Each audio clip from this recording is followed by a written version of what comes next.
In the old days of Joseon, there lived a scholar named Hussein in a town called Mukjongdong, nestled in Namsan in Seoul.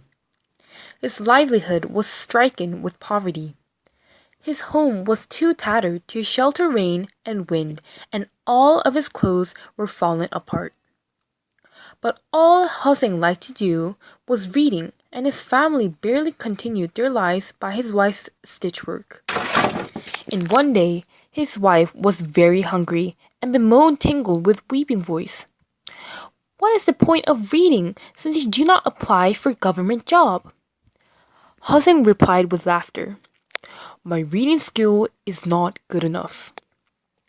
"Then what about making and selling something for a living?"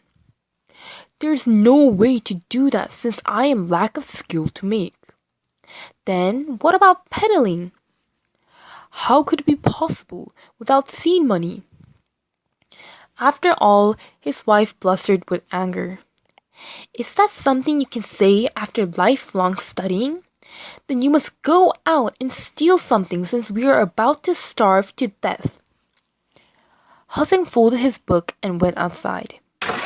Hussein went on to visit Mr. Byun, who was then thought to be the richest in Seoul. "I want to try something. Could you lend me 10,000 yang as I would like to do something for a living?" Mr. Byun was surprised. It was weird because a man with a look of beggar never seen before came out all of a sudden and solicited to borrow money. However, judging by the eye and his voice, Hussein seemed out of an ordinary guy to Mr. Byun. "I agree with you." Mr. Byun lended 10,000 yang. Hussein went down to his hometown Ansong with the money. Ansong, south of Seoul, is a place abundant in fruits, as fruits were essential for family event Jesa.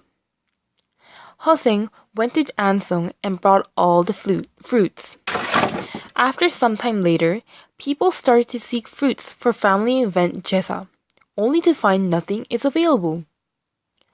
Hussein released fruits to take advantage with steep price twofold, threefold. Hussein went on to Jeju Island at the tip of south with his bloated money.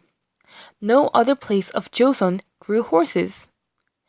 Every man in Joseon wears hat, also known as gat, or headguard, also known as mangun, which were made of horses' tails. Hussein went around Jeju Island and spent all of his money to buy horsetails. As time goes by, people started to seek out horsetails to make hat and headguard. The price of such items jumped twofold, three-fourths, and even more.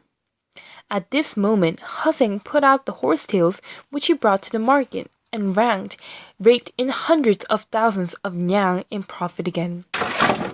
Hussein continued to engage in trade while making a lot of money. He thought about what he could do for the benefit of people. At that time in Joseon, people was devastated by an army of thieves. Hussein kept asking such thieves' whereabouts and finally met head of thieves. He mentioned that he will financially support them to engage in agriculture with their family.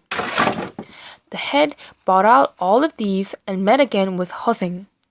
He then dished out of his money to thieves and ordered them to find out wife, horse, and a set of gadgets for agriculture.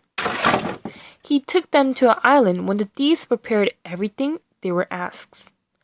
No one lived in the island, but it was with good soil and weather.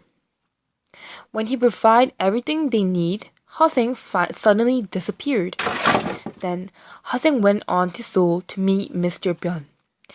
"Thank you for your kindness for lending the money to me without reluctance. Here is the money and interests." Having said that, he brought out 1,000,000 yang, 100-fold. Mr. Byun was much surprised. "No way! I will take the principal and proper interest but take back all others." He gave it back to Hussein. Then Hussein retorted with anger. "Do you think me of a traitor?" And then he left without the money.